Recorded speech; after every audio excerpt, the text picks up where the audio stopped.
हिमाचल भारत का वो हिस्सा जहाँ हवा भी कहानियाँ सुनाती है और वक्त थोड़े धीरे चलने लगता है। वहाँ सिर्फ पहाड़ नहीं होते, वहाँ कहानियाँ रहती है।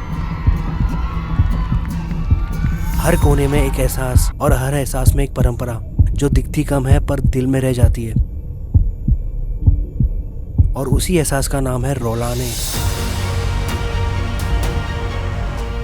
ये एक फेस्टिवल नहीं है, ये पहाड़ों की धड़कन है।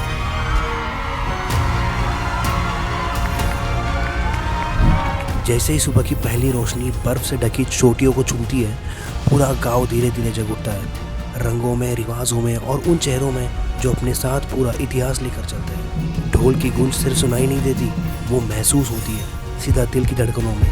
हर कदम, हर घूमता हुआ नृत्य सिर्फ एक प्रदर्शन नहीं होता, वो एक प्रार्थना होती है देवताओं के लिए, इन पहाड़ों के लिए और उस विश्वास के लिए जो पीढ़ियों से जिंदा है। तो चलिए एक नज़र डालते हैं इस खूबसूरत एहसास पर। यह है हिमाचल का रोलाने फेस्टिवल। 2019 में मैं पहली बार हिमाचल आया था और सच कहूँ तो हिमाचल ने मुझे तभी अपना बना लिया था।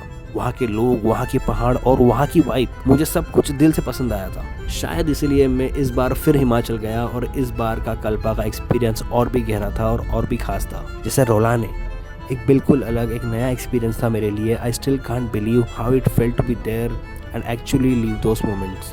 हाय दोस्तों, वेलकम टू कल्पा। बहुत सालों के बाद आया हूँ। पिछली बार 2019 में आया था, तब इतना पता नहीं था, लेकिन हम आ गए थे।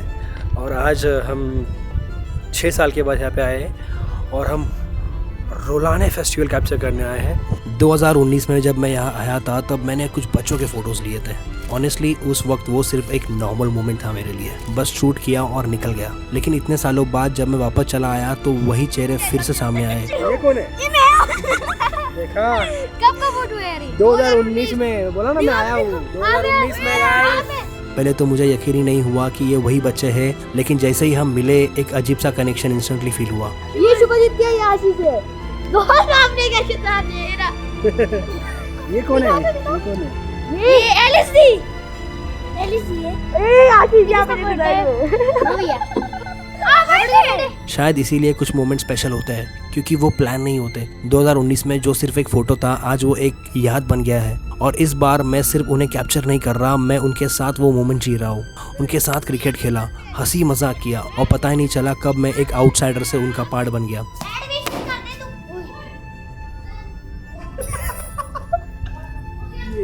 Ball gone. और ऐसे ही कल्पा की गलियों से गुजरते हुए मुझे एक इंटरेस्टिंग चीज़ दिख गई। दोस्तों, एक इंटरेस्टिंग बात बतानी है मुझे। जैसे मैं कल्पा में अभी हूँ और यहाँ पर एक इंटरेस्टिंग चीज़ हुई थी बहुत साल पहले ड्यूरिंग इंडिपेंडेंस। तो मुझे आपको दिखानी है, आपको बतानी है। एक कहानी मिली है, आपको बताइए कि मैं कहानी के पीछे कितना पागल हो जाता हूँ, और बहुत इंटरेस्टिंग कहानी मिली है। सो हमें वो कहानी बताएंगे अभिनव चंडेल। तो अभी मेरे पीछे जो एक ग्राफिटी है, कल्पा की बहुत इंपॉर्टेंट ग्राफिटी है। मोस्ट ऑफ द ट्रैवलर्स जो कल्पा आते हैं वो मिस कर देते हैं इसको। मैं आपको बताऊंगा, ये जो पर्सन है ग्राफिटी में, ये है श्याम शरण नेगी, इंडिपेंडेंट इंडिया के पहले वोटर। अभी रिसेंटली इनकी डेथ हुई थी 2021 में। 103 साल तक जिंदा थे। And it is very important, अगर आप कल्पा आ रहे हो, दिस इज़ द ग्राफिटी उनकी। मतलब इंडिया की हिस्ट्री है ये कि first voter of independent India वो इस गाँव से थे। एंड वो इसलिए थे बिकॉज जब वोटिंग हो रही थी उस टाइम पे बहुत बर्फ़ पड़ती थी, तो यहाँ पे 6 महीने पहले वोट कराए गए थे किन्नौर में। And he was the first person to cast his vote in independent India. So दोस्तों, जैसे मैंने कहा था कि बहुत इंटरेस्टिंग कहानी बताऊंगा, अभिनव भाई ने बता दी। बहुत ही अच्छी इन्फॉर्मेशन है और मैं भी मिस कर देता अगर भाई बताते नहीं तो।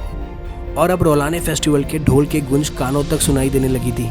शुरुआत में मुझे लगा था कि ये बस एक फेस्टिवल होगा, म्यूजिक, डांस और लोगों का गैदरिंग। लेकिन जैसे ही मैं उन पहाड़ों के बीच खड़ा था, ठंडी हवा चल रही थी और दूर से ढोल की आवाज़ सुनाई दे रही थी, तब समझ में आया कि ये सिर्फ फेस्टिवल नहीं है, ये एक फीलिंग है। हेलो दोस्तों, तो हम जा रहे हैं रोलाने शूट करने के लिए। ये एक ही बहुत प्राचीन फेस्टिवल है, ये 5000 साल पुरानी सी पता चल रही है और हम वो शूट करने जा रहे हैं आज। बहुत एक्साइटेड हूँ मैं कि कैसे फ्रेम्स मिलेंगे, क्या होगा। और मैं कैमरा यूज़ कर रहा हूँ 6700। I am blogging as well, so it's going to be multitasking with the photos and videos. I am very excited.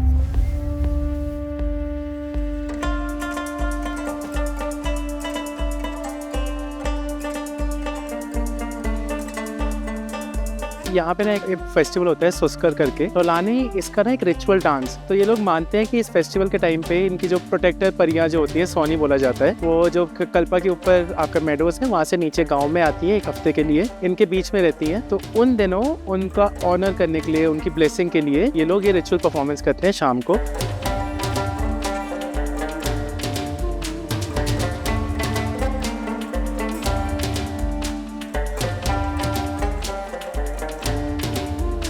रौला एक तरह से बोलते हैं कि एनलाइटेंड बीइंग, पर उसको तैयार किया जाता है ग्रूम के ड्रेस में और उसका मुंह ढका जाता है। इनका एक क्लॉथ होता है गच्छी बोलते हैं, उससे रेड क्लॉथ से उनका मुंह ढका जाता है। साथ में एक उसके साथ होती है रौलाने, उसको तैयार किया जाता है एक दुल्हन के रूप में, पूरा ज्वेलरी वगैरह लगा के, जो यहाँ की लेडीज होती हैं अपने घर से ज्वेलरी लाती हैं, और ये एकदम एक जोड़े बन के आते हैं और ये परफॉर्म करते हैं।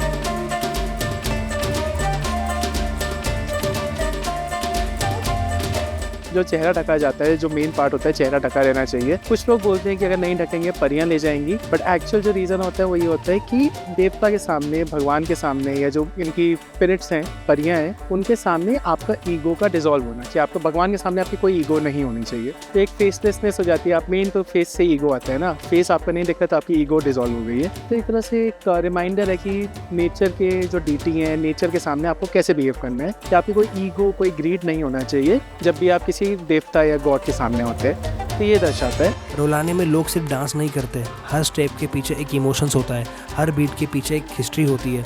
जब मैं पहली बार उनके बीच गया तो मैं एक आउटसाइडर था। कुछ ही देर में ना किसी ने पूछा मैं कौन हूँ, बस हाथ पकड़ के मुझे भी सर्कल का हिस्सा बना लिया।